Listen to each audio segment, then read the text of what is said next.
totally on lockdown.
Pretty good poke for a muzzleloader.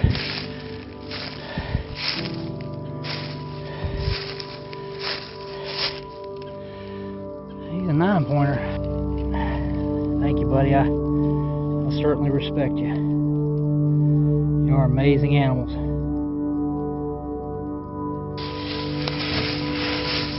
Cool, brother.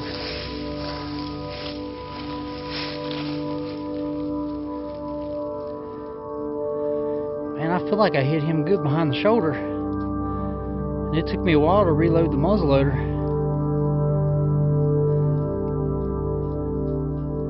And it even took me a little bit to find him. I didn't get him far enough.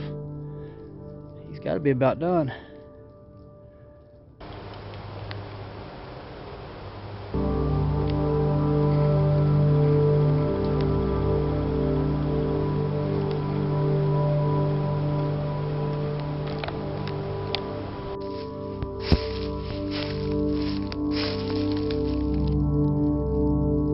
Was quartering away from me, and I hit him behind the shoulder. He must have been quartering harder than I thought, or like a lot. So I hit him right behind the shoulder with a 260 grain Savage bullet, and he took off. He ran about 100 yards. I thought he was expiring. He ran about 100 yards and then fell back over again. I just snuck in on them and finished them off, but that was my original shot right there. Man, they're tough animals.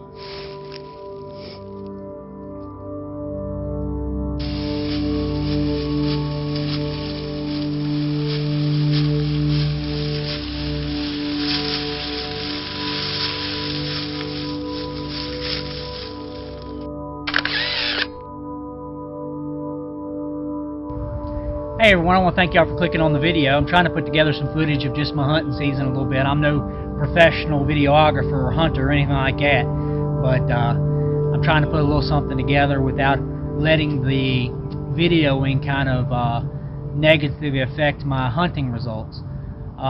So this is the 4th day that I've hunted this muzzleloader season. This just opened up this past Saturday, and this is Thursday. The first couple days I hunted daylight to dark on Saturday, and it rained off and on all day. Sunday I came out and hunted half a day just because it rained so hard. It was like a cow pissing on a flat rock all morning. I was soaked to the bone. I don't even know if my muzzleloader would have went off if I'd saw a big buck. But it was a nasty, nasty day.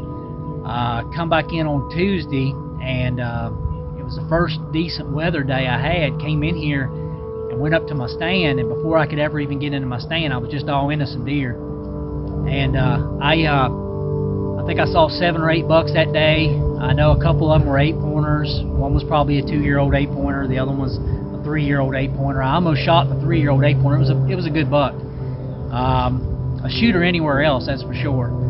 And I saw over a dozen, well, probably 12 to 14 does. And so it was a really good morning for seeing deer. And you know, it took everything I had not to shoot that 8-pointer, one of those 2 8-pointers there. But I got some video of 3 or 4 of the bucks that morning. I'll share it with you. I didn't get video of the buck that I was thinking about shooting, just because I was constantly, while I had opportunity, I was constantly evaluating whether or not I was going to do it or not until there was no longer a shot opportunity. It was over with. So I come in here today with really high expectations. This is a new property I just got permission on December of last year, post hunting season last year, rifle season at least. I'd already tagged out on 2 bucks last year, and I got permission to come in here in December. I started setting up trail cams and immediately found a really big buck with split brow and kickers and all kinds of stuff. And I called him, I named him Titan. This year, whenever Titan showed up, his horns were a lot different. He didn't have all that splits and kickers. It seemed like he put all of his energy into a drop tine that forks out like 2 or 3 ways.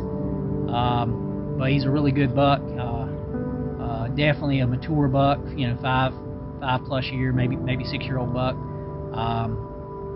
So he's what I'm after on this property. This property is surrounded by subdivisions. It's basically just a big ridge and some growed over fields that haven't been brush hogged in a long time. So came in here this morning with high expectations, and when I came in through the edge of the field here, on one side there's a sliver of field that separates well, it's part of the property, but it separates this main field from a subdivision. And there was a buck grunting. I heard one grunt.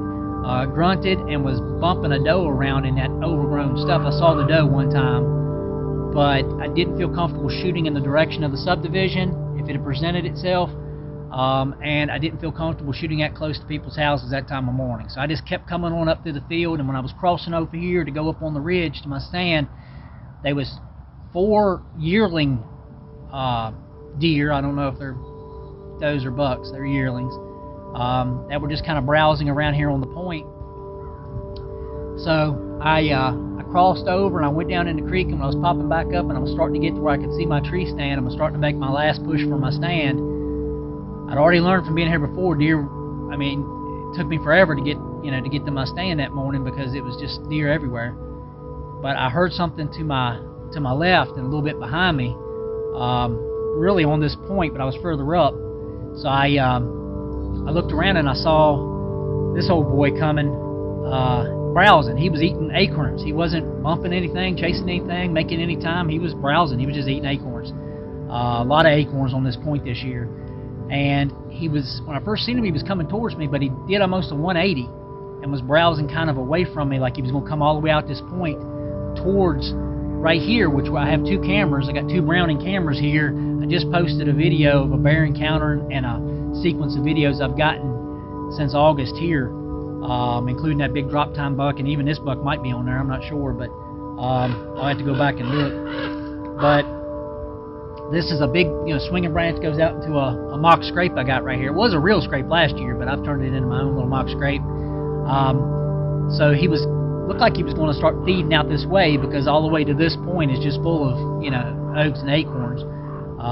But when he presented that quartering away shot, I took it. And when the smoke cleared, I could see he had already hit the ground, but he was trying to get back up. So I just took my eyes off of him. I don't know if he got back up and ran a little ways and fell again or what. I just took my eyes off of him and concentrated on reloading. Kind of flubbed that up a little bit. In fact, I got to go find I ended up leaving my little reload canister thing back there. I got to go find it. But so I did it as quick as I could, but it wasn't very fast. And I came up in here and stomped up and I started running the video camera where I thought he had fell, but he was a little further out. Got up on him. He's laying flat on the ground. I'm figuring he's expiring. So I'm there with the camera videotaping, and he just, as soon as I shut the camera off, I was going to go up and finish him off. He jumps up, takes off running all the way out the point. Almost all the way out the point. She runs about another 85 yards out this way and goes down again. He went down next to a log, so I circled around where I could keep that log between me and him in case his head was up, but it wasn't up. I came up over top of the log there and went ahead and finished him off. But I had hit him good, right behind the shoulder. It's amazing how tough these animals are. I ain't got nothing but respect for these animals. But this is a mainframe 9-point. He does have a kicker that might be a 10th. It's only got to be an inch in Virginia, so I'm gonna measure it. It's gonna be right on the line there. It's just a kicker point, but mainframe 9-point. Got a little acorn point here. He's got good width. I'd say he's probably 18 inches wide, and he's a 3.5 or 4.5 year old deer, probably 3.5. He's not swolled up big. So I'd say he's probably a 3.5-year-old deer, and he had a little bit more mass, I'd say. Otherwise, he's got good mass, but nothing not like what we see in our 4.5-year-olds around here, I don't think. But it's hard to say. We don't have the best genetics in the world in Virginia, but and they don't really meet their biological potential in reference to feed either. So this ain't the Midwest. You got to kind of grade them a little differently when you're aging them on the hoof. But yeah, I'm really happy to have them. I got two tags in my pocket. Now I can concentrate on that second tag for tighten on my number 2 buck claw, or something at least as big as claw. If something as big as claw comes by before tighten, I'll tag out. I don't take anything for granted. Virginia hunting's hard.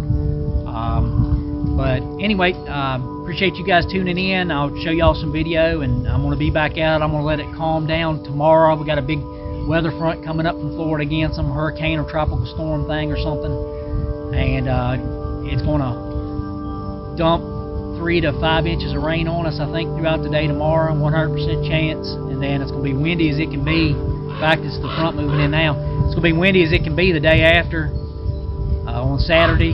So I think I'm just going to maybe come back here and patrol it a little bit, but just make sure I ain't no trespassers, but I don't think I'm going to hunt much. And then Sunday I'll come back in here and go back up on the ridge and see if I can't come across Titan. Anyway, glad to have this dandy buck. In fact, that's probably what I'll call him, just dandy. And I'm going to get him field dressed and get him out of here.